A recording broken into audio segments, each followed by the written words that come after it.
Caticultura.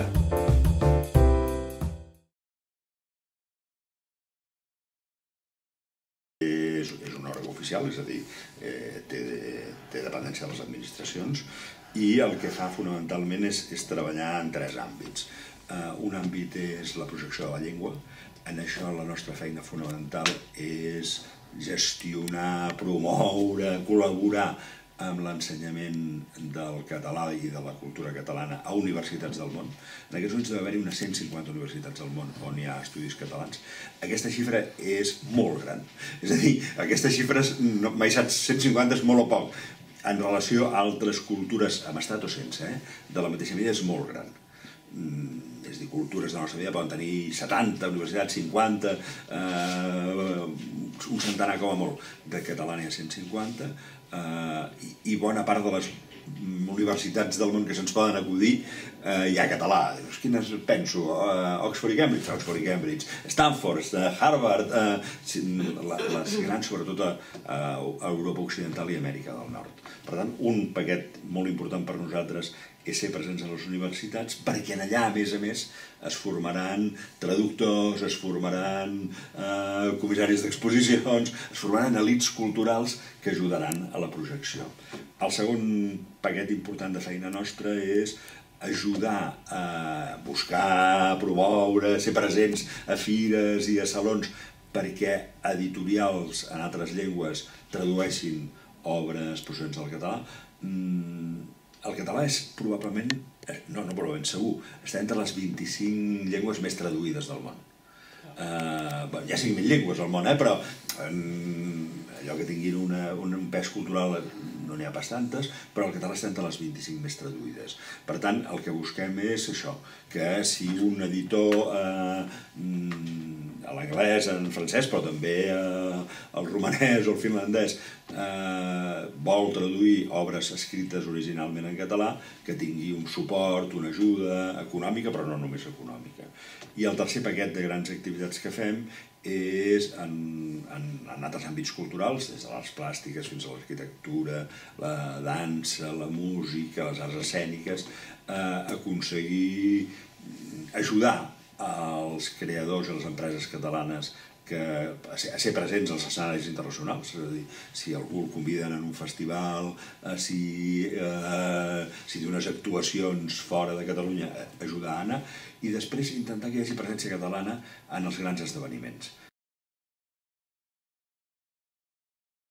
Nosaltres hem anat treballant amb els pressupostos que hem tingut i aquí sí que hem tingut un problema que no és només econòmic, també és conceptual, que ens sap especial greu, que és l'Institut era un consorci entre el govern de Catalunya i el govern de les Illes Balears.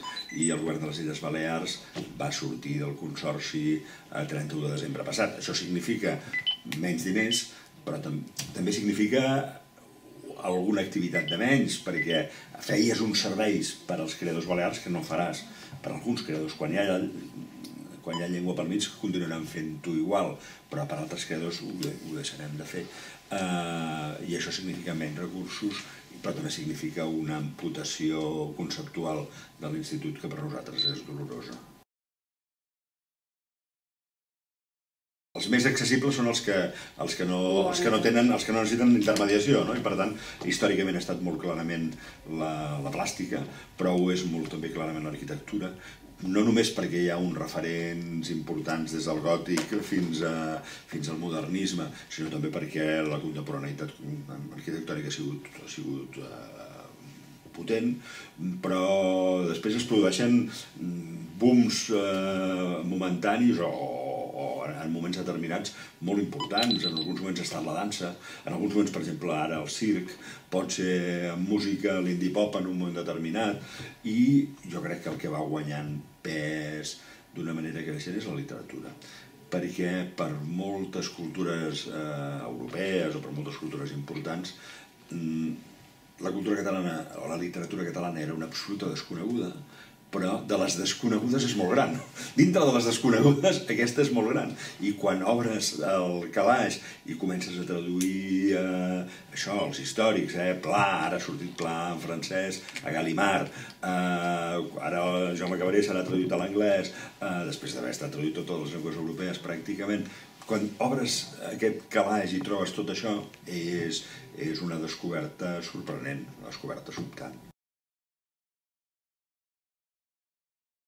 Tenim dificultats en l'Espanya no catalana. És desproporcionadament baix el nombre d'universitats espanyoles fora de Catalunya que fan català, quan el compares amb les alemanyes.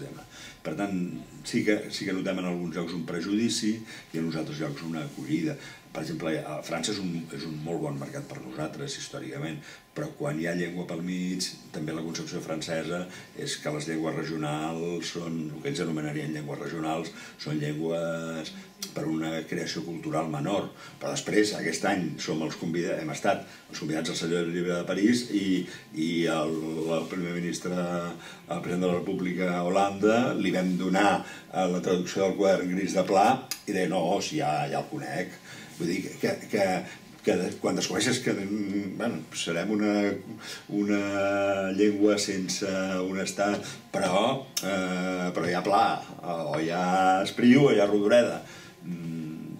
Per exemple, Rodoreda ha estat un fenomen a Itàlia, Cabré, Maria Barbal a Alemanya, a França tenim la sensació que Pla ho pot ser, Jordi Puntí a molts països d'Europa. L'icona fonamental en la contemporaneitat és Gaudí, és a dir, el nom que t'obre portes més populars és Gaudí, el segon nom que t'obre portes molt populars és Dalí. És a dir, el Centre Pompidou de París ha fet una exposició de Dalí aquest any i ha estat el seu rècord de visitants, però és que el rècord visitant anterior era una altra exposició de Dalí. Dalí és un autor, per entendre'ns, una exposició a Israel de Dalí, que és un èxit extraordinari. Dalí és una icona molt popular. Miró és una icona coneguda, molt coneguda i molt valorada, potser no tan popular com podria ser Dalí, i el que deies tens raó i no és indiferent. Per exemple, el Barça té un punt d'icona cultural, és a dir, al marge dels seus resultats esportius hi ha una idea sobre què és el Barça i tot això que té una explotació cultural. I per exemple nosaltres com a Institut Ramon Llull tenim un conveni amb el Barça i en les ciutats on juga el Barça un partit de Champions, si, com és habitual, hi ha a la mateixa ciutat una universitat que té estudis catalans, fem una jornada de cultura catalana a la universitat el dia que juga el Barça. I llavors alguns representants del Barça van a la universitat, que per un club ja és sorprenent que pugui explicar-se, per un club de futbol parlar a la universitat és sorprenent, però el Barça ho pot fer, i al costat d'això hi ha una jornada amb una conferència, una actuació musical, una pel·lícula, i es fa un paquet. Han tingut un èxit considerable. El que és veritat és que sí que de vegades ens convé, que hi ha un cert efecte mirall. És a dir, quan t'adones que allò que fas és reconegut a fora, tu mateix ho valores més. I això ens ha passat, per exemple, per dir un cas molt concret, Jaume Cabré, Les veus del Pamano. Una edició en català, té un bon èxit, surt bé, es tradueix a alemany, és un boom, ven pràcticament 500.000 d'exemplars en alemany. A partir de l'èxit alemany hi ha una mirada nova sobre Cabré a Catalunya. Ostres, potser no ens ho havíem mirat prou bé, i havia anat bé, però encara, és a dir, la consagració de Cabré a Catalunya té a veure amb la seva extraordinària acollida en el mercat alemany i en el mercat internacional. Per tant, sí que és veritat que a vegades saber que els nostres són valorats a fora fa que els passem a valorar, i per tant és molt important la projecció exterior d'una cultura per moltes raons, perquè ho necessitem econòmicament, perquè la nostra cultura necessita econòmicament mercats externs, perquè ho necessita culturalment, perquè això és una marca conjunta pel país, però també perquè té un efecte sobre el propi consum cultural, té un efecte mirall, rebota cap a l'interior, i això és bo. Les peces artístiques i les obres culturals no tenen passaport i per tant no porten, però sí que pertanyen a una determinada tradició. i que les tradicions... És a dir, que quan pertanys a una tradició no vol dir que obeeixis a la tradició, sinó molt sovint que t'hi confrontis, que l'obeeixis i t'hi barallis a la vegada. Però el que nosaltres intentem explicar al món és que, per entendre Miró, la tradició, el paisatge català, la ciutat de Barcelona, la gent de Barcelona, el mercat, és imprescindible. Que per entendre Miró necessites també París, segur, però Miró és un producte de la tradició cultural catalana. Avui una cultura no pot viure sense la complicitat d'un estat. Complicitat vol dir que hi hagi un estat que jugui a favor teu, que jugui en l'àmbit de la llengua, que jugui en l'àmbit dels mitjans de comunicació, que jugui en l'àmbit de l'escola. La cultura catalana no pot viure sense tenir un estat a favor. I podia viure fa 100 anys amb una societat civil a favor, encara que l'estat no hi estigués. La cultura catalana ha cregut durant 100 anys que aquest estat podia ser l'estat espanyol. Vagi a favor meu, jugui a favor meu. 100 anys després, la cultura catalana té la sensació que l'estat espanyol, o una part de la cultura catalana, o gent de la cultura catalana, diu, volem un estat propi i Espanya no ens fa aquesta feina. Doncs ens haurem de fer un de propi nosaltres sols. Està polititzat? Està fins a un cert punt inevitablement estatalitzat. Tot això hi ha un altre esquema absolutament alternatiu, que pot ser el dels països anglosaxons o el del país, o fonamentalment el dels Estats Units, que també el sector públic és molt important, però que a base d'exempcions fiscals, en comptes de pagar al Liceu via els teus impostos, pagues directament al Liceu si t'estalvies impostos. Això podria anar més aviat cap aquí, però no és el model de l'Europa continental.